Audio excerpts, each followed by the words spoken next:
இந்த ஆடியோ லான்ச்சில் நான் பார்த்தது என்னன்னு கேட்டிங்கன்னா இது ஆடியோ லான்ச்சே கிடையாது, பொய்கள் லான்ச்.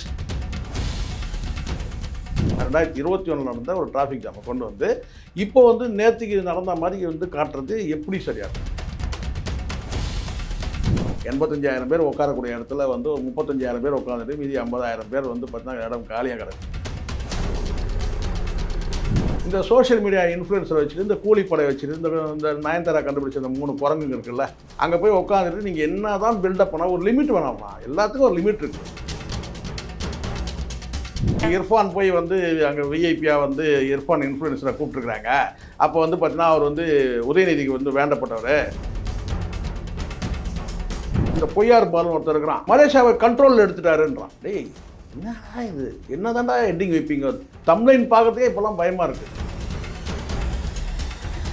அசிங்கமாக இல்லை உங்களுக்குலாம்? ஒரு மீடியா நீங்கள்லாம் பார்த்தீங்கன்னா பணம் என்னடா பணம் உங்களுக்கு? எவ்வளோ காலம் பாரம்பரியமாக? லோகேஷ் என்னைக்கு? அவர் நேற்றுக்கு, அட்லி முந்தா நாள். ஸோ இவ்வளோ தான். தற்கொலைகள் சேர்ந்து ஒரு நிகழ்ச்சி நடத்தினா, விழா நடத்தினா இப்படி தான் இருக்கும். அதெல்லாம் விஜய்க்கு தெரியாது. அது 2 பேருக்கு பார்த்தீங்கன்னா ஒர்க் அவுட் ஆகும். அது சூப்பர் ஸ்டார் ரஜினி, 2வது அஜித்.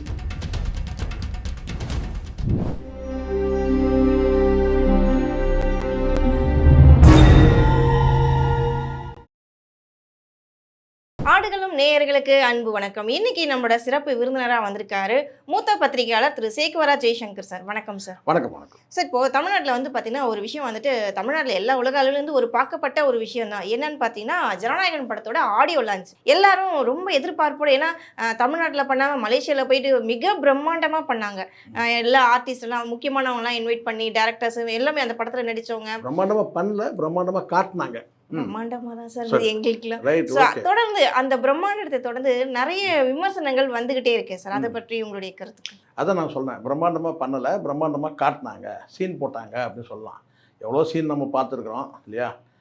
விஜய் படம் அத்தனையுமே சீன் தான் வச்சுக்கோங்களேன். இப்போ காட்டுற அரசியல் படமாக இருந்தாலும் சரி, எல்லாமே என்னதான் இருந்தாலும் சொல்லுவாங்க. இதில் பார்த்தீங்கன்னா ஒரு கட்டத்தில் பல்லை இழிக்குதுன்னு வாங்கல்ல, சொல்லுவாங்கல்ல, ஐயோ நீ பண்ண தகிரத்தெல்லாம் பல்லை இழிக்குதியா அப்படின்னு. அந்த மாதிரி தான் இப்போது ஆயிடுச்சு. 85,000 பேர் உட்காரக்கூடிய இடத்துல ஒரு 35,000 பேர் உட்காந்துட்டு மீதி 50,000 பேர் பார்த்தீங்கன்னா இடம் காலியாக கிடக்குது. அது நம்ம கண் கூட பார்க்குறோம். அதுக்கு ஆதாரம் இருக்குது. லைவ் டெலிகாஸ்ட் பண்ணியிருந்தாங்கன்னா எல்லாமே அம்பலமாக இருக்கும். இவங்க ஒரு குறிப்பிட்ட மீடியாவுக்கு சேட்டலைட் மீடியாவுக்கு ரைட்ஸ் கொடுத்ததுனால யாரும் அங்கே எடுக்க முடியல. எடுத்தவங்கலாம் பார்த்தீங்கன்னா அவனால் முடிஞ்ச வரைக்கும் செல்ஃபோனில் என்ன கவர் பண்ண முடியுமோ அதான் பண்ணுறான். ஒரு ட்ரோன் கேமரா போட்டு ஃபுல்லாக கவர் பண்ணுற மாதிரி இருந்ததுன்னா சொன்ன மாதிரி பல்ல இழிச்சிட்ருக்கோம், இவன் என்னென்ன ஃப்ராடு பண்ணான்னு சொல்லிட்டு. இந்த சோஷியல் மீடியா இன்ஃப்ளூயன்ஸரை வச்சுட்டு இந்த கூலிப்படை வச்சுட்டு இந்த நயன்தாரா கண்டுபிடிச்ச இந்த 3 குரங்குங்க இருக்குல்ல, பீலா பிஸ்மி அந்த பிராந்தனை, இவங்களை கூட்டின்னு போயிட்டு அதில் கூட அவனை விட்டானுங்க போல இருக்குது. ஏன்னு கேட்டால் அவனுக்கு எதுக்கு அவனுக்கு அவன் ஒர்த்தே கிடையாது, அவனுக்கு ஒரு 1 லட்சம் செலவு பண்ண சொல்லிட்டு அந்த 3வது நபரை விட்டானுங்க போல இருக்குது. ஸோ இவனுக்கு 2 பேரும் போய் அங்கே போய் உட்காந்துக்கிட்டு பெருசாக சீன் போடுறாங்க. உண்மை என்னன்னா நல்லா தெரியும். எவ்வளோ தான் நீங்கள் இணைய கூலிப்படை, அவன் பாஷையிலே சொல்லுவான், பீலா பிஸ்மி தான் சொல்லுவான், இணைய கூலிப்படைன்னுவான். அவன் தான் கூலிப்படை தலைவனே ஆகிட்டான். அங்கே போய் உட்காந்துட்டு நீங்கள் என்ன தான் பில்டப் பண்ணால் ஒரு லிமிட் வேணாமா? எல்லாத்துக்கும் ஒரு லிமிட் இருக்குது. நீங்கள் என்ன தான் அடைமொழி வைப்பீங்க? நான் கேட்குறேன். அடைமொழி வைக்கிறது ரொம்ப ஓவராக இருக்குது. பில்டப் கொடுக்குறது என்னன்னு கேட்டால் அப்படியே மலேசியா மிரண்டுச்சு, புரண்டுச்சு, திமிரிச்சு, எகிரிச்சு அப்படின்னா. ஆமாம் சார். ஒரு பிரபல நாளிதழில் கூட போட்டிருந்தாங்க, அணி அணியாக திரண்ட ரசிகர்கள், மலேசியாவே ஸ்தம்பித்தது. அதுதான் தினத்தந்தியை அந்த செய்தியை மேற்கோள் காட்டி ஒரு வாசகரோ அல்லது பார்த்தீங்கன்னா தற்செயலாக படித்தவரோ ஒரு ஃபேஸ்புக்கில் வைரல் ஆகிட்டுருக்கு. ஏன்னா வாந்தினே அவர் மேற்கோள் காட்டி அது ஏற்கனவே எப்போ 2021 அதே மலேசியா பார்டரில் நடந்தது இன்றைக்கி நேற்றுக்கு நடந்த டிராஃபிக் ஜாம் மாதிரி போட்டு இந்த செய்தி ஒரு போலியான செய்தியை ஒரு பொய்யான செய்தியை சொல்லுவாங்கள்ல. 1 கோடி பேர் மனசாட்சி அப்படின்னு சொல்லுவாங்க. ஸோ இப்போ தெரிஞ்சிச்சிங்களா மனசாட்சி என்னன்னு சொல்லிட்டு. நல்லா பணத்தை வாங்கிக்கிட்டு பார்த்தீங்கன்னா ஊடகங்கள் எல்லாம் வேலை செய்துன்றதுக்கு ஒரு உதாரணமாக தான் இருக்குது. எவ்வளோ பெரிய ஒரு மோசடி வேலை பாருங்கள். என்றைக்கோ நடந்த ஒரு டிராஃபிக் ஜாம், 2021 நடந்த ஒரு டிராஃபிக் ஜாமை கொண்டு இப்போ நேற்றுக்கு நடந்த மாதிரி காட்டுறது எப்படி சரியாக இருக்கும்? எவ்வளோ நியாயம்? ஊடக தர்மம் இதுவா? ஊடக நியாயம் இதுவா? சார், இது ஒரு பக்கம் இருக்க. இந்த ஜனநாயகன் படத்தோட ஆடியோ லான்ச் மலேசியா நடந்தது இல்லையா? எவ்வளோ மிக பிரம்மாண்டமாக நடந்ததுன்னு சொல்லி சோஷியல் மீடியா நான் பார்த்துட்டு இருக்கோம். இதுக்கெல்லாம் காரணம் இன்டைரக்டாக திமுக தான் சொல்லிட்டு இருக்காங்களே சார், இது உண்மையா? அது ஒரு அர்த்தம் இருக்குங்களா? ஒரு கேட்கறதுக்கு கூட ஒரு லாஜிக் இருக்கணும். அப்படி ஒன்று பண்ணியிருந்தா வந்து பார்த்தீங்கன்னா வந்து ரெட் ஜெயிண்ட் இருக்குது, சன் நெட்வொர்க் இருக்குது, அவங்க வாங்கிக்கலாமே. ஏன் வந்து ஜி கிட்ட கொடுக்குறாங்க சொல்லுங்க பார்க்கலாம். அதெல்லாம் கிடையாது. இப்போ ஜி கிட்ட கொடுக்குறாங்கன்னா அங்கே ஜிக்கு பின்னாடி வந்து விஜய்க்கு பின்னாடி ஜி இருக்கிறாரு, அதனால் வந்து அப்படி போயிடுச்சு. இல்லைனா இதே ரெட் ஜெயிண்ட் கிட்ட வந்திருக்கோம், இல்லை வந்து சன் நெட்வொர்க் கிட்ட போயிருக்கோம். சேட்டலைட் ரைட்டை வச்சு நீங்கள் தெரிஞ்சுக்க வேணாமா, புரிஞ்சுக்க வேணாமா? ஒரு லாஜிக் இருக்கா அவருக்கு? நீங்கள் கேட்கல, செய்தி வரக்கூடியதான் கேட்குறீங்க. சமீபத்தில் இப்போ இதான் போயிட்டு இருக்கு. இன்டெரக்டா இவங்க ஹெல்ப் அப்புறம் பண்றாங்க. நீங்கள் இதை கூட திமுக சொல்லியிருக்கீங்க, இர்ஃபான் போய் வந்து அங்கே விஐபியா வந்து இர்ஃபான் இன்ஃப்ளூயன்ஸரை கூப்பிட்டுருக்குறாங்க. அப்போ வந்து பார்த்தீங்கன்னா அவர் வந்து உதயநிதிக்கு வந்து வேண்டப்பட்டவர், அவர் வந்து மிக பார்த்தீங்கன்னா நெருக்கமானவர். உதயநிதி தான் அவர் அனுப்பி வச்சாருன்னு சொல்லுவீங்களா? சொல்லுங்கள். அவன் நல்லா தெரியும். அவன் தற்குறியிலே வந்து பார்த்தீங்கன்னா வந்து லிஸ்ட் எடுத்திங்கன்னா இன்ஃப்ளூயன்சரில் வந்து பார்த்தீங்கன்னா வந்து மீடியா அது அந்த இன்ஸ்டா இன்ஃப்ளூயன்சரை வந்து நீங்கள் லிஸ்ட் எடுத்திங்கன்னா முதல் தற்குறியாக அவன் தான் நிற்பான். யார்? இர்ஃபான். கடந்த காலத்தில் அவ்வளோ சேட்டைகள் இருக்குது அவனுது. அவனை கொண்டு வந்து பார்த்தீங்கன்னா தற்குறி வந்து பார்த்தா இவன் ப்ரூவ் பண்ணுற மாதிரி அவனை கொண்டு வந்து நிற்க வைக்கிறான்னா என்ன பொருள்? இப்போ புரியுதுங்களா? பணம் கொடுத்து எல்லாம் இந்த இன்ஃப்ளூயன்சர் எல்லாருக்கும் பேக்கேஜ் இருக்குது. ஒவ்வொருத்தனுக்கும் ஒரு ரேட்டு 25 ரூபா, 50,000 ரூபா, 1 லட்ச ரூபான்னு ஒரு பேக்கேஜ் போட்டு கொண்டு போய் இதெல்லாம் ஒரு பெரிய பொருட்டு இல்லைம்மா. இதெல்லாம் வச்செல்லாம் வந்து நீங்கள் ஜெயிக்க முடியாது. இப்போ நல்லா விஜயோட பொலிட்டிக்கல் வந்து பார்த்தீங்கன்னா ஸ்ட்ரென்த் என்னன்றது நாளுக்கு நாள் வந்து ஸ்டெப் டவுன் பளிச்சுன்னு தெரியுது. அவன் வந்து அப்படியே ஒருத்தன் எழுதுறான், அந்த பொய்யார் பாலன் ஒருத்தர் இருக்கிறான், மலேசியாவை கண்ட்ரோலில் எடுத்துட்டாருன்றான். டேய் என்னடா இது? என்னதான்டா ஹெட்டிங் வைப்பீங்க? தம்ப்லைன் பயமாக இருக்குது. தம்ப்லைன் பார்க்கறதுக்கே இப்போல்லாம் பயமாக இருக்குது. அவர் பத்திரிகையாளர் சோமு கூட வந்து உங்களுக்கு தெரியும், எனக்கு மூத்த பத்திரிகையாளர் சோமு அவர் கூட வந்து பார்த்திங்கன்னா வந்து அவர் செய்தி வெளியிட்டிருக்கிறாரு. ரொம்ப சுவாரஸ்யமாக இருக்குது. எப்படிலாம் வந்து மீடியா வந்து இன்ஃப்ளூயன்ஸ் பண்ணலாம், எப்படிலாம் ஹெட்டிங் வைக்கலாம், எப்படிலாம் தம்ப்லைன் வைக்கலான்னு. அப்படி தானே இருக்குது. மலேசியாவில் மண்ணில் கால் வைத்த விஜயின்றான். மலேசியா மண்ணில் கால் வைத்த விஜய். என்ன எல்லாத்துலேயும் மண்ணில் தானே கால் வைக்கணும்? எல்லாருமே மண்ணை மிதிக்காமல் நடக்க முடியுமாம்மா? நீங்கள் ஷூ போட்டாலும் சரி, செருப்பு போட்டாலும் சரி, நீங்கள் என்ன பண்ணாலும் எப்படி இருந்தாலும் மண்ணை மிதிச்சு தான் ஆகணும். என்னடா ஹெட்டிங் இது? மலத்தில் கால் வச்சா சொல்லலாம், தெரியாமல் மலத்தில் கால் வச்சிட்டாருன்னு சொல்லலாம். இப்படியாமல் வந்து ஒரு ஹெட்டிங் கொடுக்குறது எவ்வளோ வந்து பார்த்தீங்கன்னா ஃப்ராடு தானே. அதுதான் வந்து இந்த மெயின் நான் சொல்லுறதுன்னா முக்கிய ஊடகங்கள், நான் சொல்ல மெயின் ஸ்ட்ரீம் மீடியாக்கள் வந்து பிரபலமான ஊடகங்கள் 1 கோடி பேரை வந்து மனசாட்சியாக உள்ள வந்து ஒரு செய்தித்தாள் மீடியா இப்படியாக வந்து ஒரு செய்தியை வெளியிடுறது, ஒரு ஃபேக்கான செய்தியை. அவர் பாருங்கள் வந்து ஒரு வாசகர், அவர் வாசகரா இல்லை தற்செயலாக படிக்கிறாரோன்னு தெரியாது, ஆனால் அவர் மேற்கோள் காட்டி பேசுகிறத அப்படியே ஃபுல்லாக கேளுங்க. அவருடைய கோபத்தை ஆதங்கத்தை மொத்தமாக வந்து கொட்டி செருப்பால் அடிச்சிருக்காரு. செருப்புலாம் சாதாரண செருப்புலாம் கிடையாது, இதை விட ஒரு வேறு எந்த செருப்பும் வந்து பார்த்தீங்கன்னா வந்து இப்போ பிஞ்சி போன செருப்பில் அடிச்சிருக்கிறாரு. ஒரு தந்தி நீங்கள் இவ்வளோ காலம் நீங்கள் வந்து உங்களோட பயணம் இருக்குது சொல்லு பார்க்கலாம். நீங்கள் நீண்ட பாரம்பரியம், ஆதித்தனார், சிவந்தி ஆதித்தனார், இத்தனை வந்து பார்த்தீங்கன்னா வந்து நீங்கள் போய் இந்த ஒரு செய்தியை வெளியிடுறீங்கன்னா வெட்கப்பட வேணாம்? நான் கேட்குறேன். கேவலமாக இல்லை? நீங்கள் ஏற்கனவே வந்து ஜெயலலிதா மரணத்திலே நீங்கள் வந்து உங்கள் வேலையை காட்டினீங்க. அன்றைக்கே முடிஞ்சிச்சு. இன்றைக்கி நீங்கள் பக்காவாக தெரிஞ்சிச்சு இது வந்து தினத்தந்தின்றது தின வாந்தி. அவர் சொல்கிறது கரெக்டு தானே. வாந்தி எடுக்கிறதுல கூட ஒரு வந்து பார்த்தீங்கன்னா வந்து ஒரு இது வேணாமா? இப்படியா எடுக்கிறது? இல்லை ஒருவேளை ஒரு போன வாரம் வாந்தி எடுக்கலாமா? ஒரு 2 வாரம் வாந்திக்கலாம். 2021 தினத்தை வந்து இப்போ வாந்தி எடுக்கிறீங்கன்னா அப்போ என்ன பொருள்? அவர் கேட்கறது கரெக்டாக இல்லையா? அந்த வாசகர் கேட்கறது கரெக்டாக இல்லையா? அதுக்கான ப்ரூஃபும் அவர் காரண்டி இருக்காரு. ஆமாம், ப்ரூஃப் இருக்குல்ல. நீங்கள் ப்ரூஃப் இல்லைன்னா நீங்கள் சொல்லுங்கள். அசிங்கமாக இல்லை உங்களுக்கெல்லாம்? ஒரு மீடியா நீங்கள்லாம் வந்து பார்த்தீங்கன்னா பணம் என்னடா பணம் உங்களுக்கு? எவ்வளோ காலம் பாரம்பரியம், எவ்வளோ உழைச்சி எவ்வளோ பேர் எடுத்திருப்பாங்க. அந்த காலத்தில் வந்து ஆதித்தனார் வந்து அவ்வளோ பாரம்பரியமான ஒரு செய்தித்தாள். நீங்கள் இவ்வளோ கேவலமாக நடந்துக்கிறீங்க. அசிங்கமாக இல்லை, வெக்கமாக இல்லையா உங்களுக்கு? இப்படி கூட பிழைக்கணுமா சொல்லுங்க பார்க்கலாம். நீங்கள் எவ்வளோ கூட நீங்கள் வந்து பொய் செய்தியை நீங்கள் வெளியிடுறீங்களா, என்றைக்காவது ஒரு நாள் அது அம்பலப்படும். இன்றைக்கி இல்லைனா கூட இந்த வாசகருக்கு வந்து பார்த்திங்கன்னா அவர் வந்து வெளிப்படையாக சொல்கிறாரு. இன்னும் எத்தனை 1000 பேர், எத்தனை லட்சம் பேர் வந்து இதை வந்து மனசளவில் பார்ப்பாங்க. அப்போ நீங்கள் இனிமேல் வெளியிடக்கூடிய செய்திகள் எல்லாமே வந்து பார்த்திங்கன்னா இது வந்து உண்மையான ஒரு கேள்வி ஆகிடுமா இல்லையா?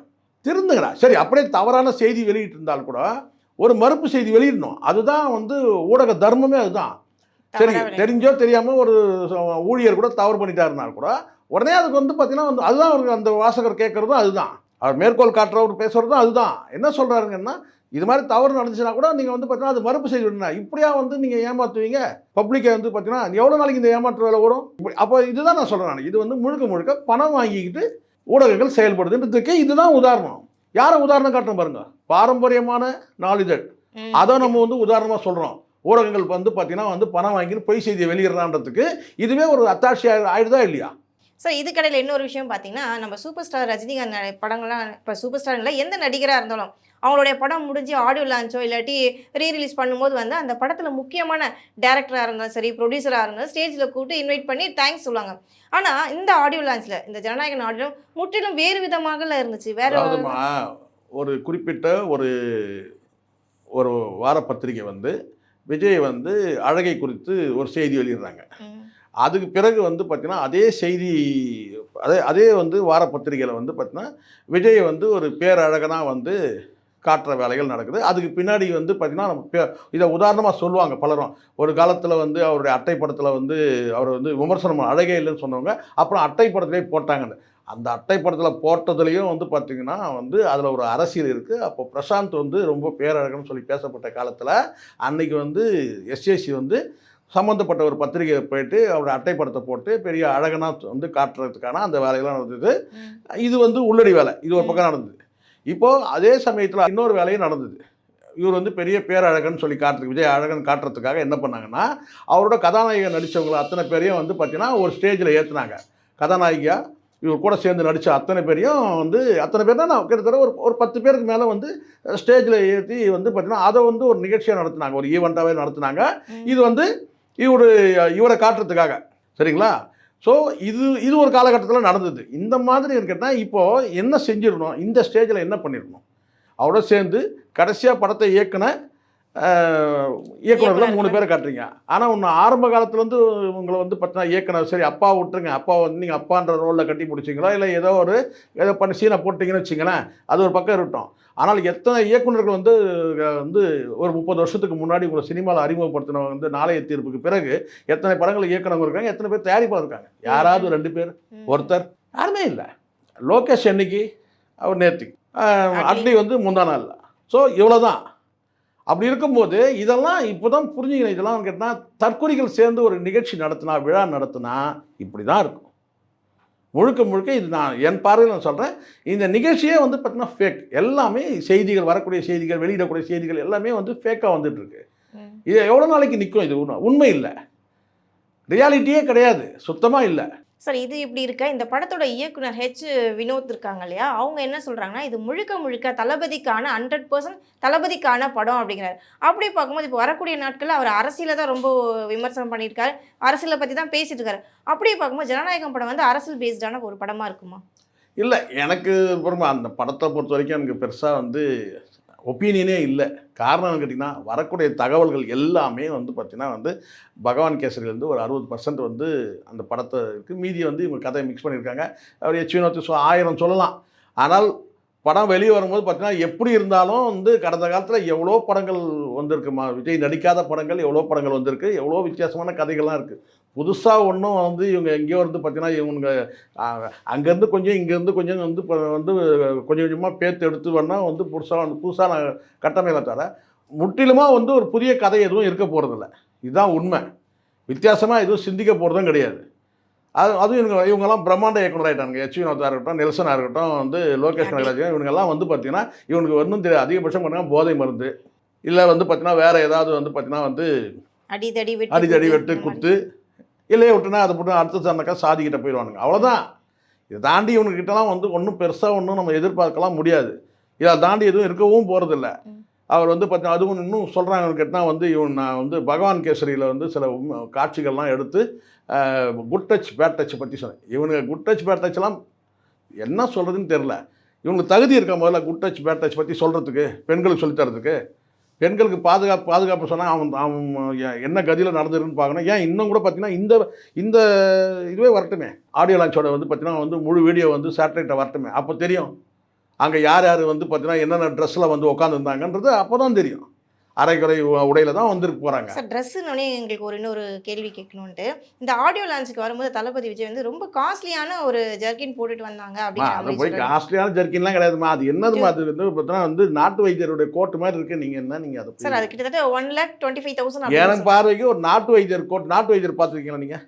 இந்த மாட்டு டாக்டர்லாம் இருக்கிறாங்க, பார்த்துருக்கீங்களா நீங்கள்? நாட்டு வைத்தியர் பார்த்துக்கலாம். நாட்டு வைத்தியர் கோட்டு அப்படி தான் இருக்கும். ஆனால் பேப்பர் ஊடகங்கள்லாம் அப்படியே சார் போட்டிருந்தாங்க. அவர் போட்டிருக்க அந்த ட்ரெஸ்ஸே கோட்டை வந்து எல்லாத்தையுமே பில்டப் பண்ணோமா, எல்லாத்தையுமே பில்டப் பண்ணோம். அவர்கிட்ட இருக்கிறது அத்தனையும் வந்து பில்டப் பண்ணோம். ஒன்லி பில்டப் தான் சொல்லுவார்ல, பில்டப் பண்ணுறது தான் என் பார்வைக்கு. அதெல்லாம் ஒரு ரெண்டாவது அதெல்லாம் கோர்ட்டுக்கெல்லாம் வந்து பார்த்தீங்கன்னா கோர்ட் ஷூட் போகிறத பற்றி இல்லைம்மா, அது வந்து ஒரு ஸ்டைலான நடனம் இருக்குது. அதெல்லாம் வந்து விஜய்க்கு தெரியாது. அது 2 பேருக்கு வந்து பார்த்திங்கன்னா ஒர்க் அவுட் ஆகும். அது சூப்பர் ஸ்டார் ரஜினி, 2வது அஜித். அந்த கோட் ஷூட்டு அது போட்டு அது நடக்கிறதுல கமலால் கூட முடியாது. நீங்கள் கமல் ரஜினி கம்பேர் பண்ணிங்கன்னா அந்த இடத்துல ரஜினி தான். கோட் ஷூட்லாம் வந்து பார்த்தீங்கன்னா போட்டு நடக்கிறதுக்கு ஒரு ஸ்டைல் இருக்குது. அது வந்து பார்த்தீங்கன்னா நீங்கள் அடுத்தது அஜித் கிட்ட போகணும். இவரே சொல்லியிருக்கிறார், ஒரு ஸ்டேஜில் சொல்லியிருக்கிறார். சரி நம்மளும் கோட் ஷூட் போட்டு பார்க்கலாம், நம்ம நண்பர் அஜித் மாதிரி நம்மளும் ஒரு கோட் ஷூட் போடலான்னு போட்டோம் அவரே சொல்லுவார். எல்லாருக்குமே தெரியும். எனக்கு வந்து பார்த்தீங்கன்னா ஏதோ நாட்டு வைத்தியர் போட்ட கோட்டு மாதிரி தான் இருக்குது. ஆனால் அதுக்கு ரொம்ப காஸ்ட்லின்னு சொல்லிட்டு பயங்கரமாக பேசி எல்லாத்தையும் அப்படி தான் சொல்லுவாங்க.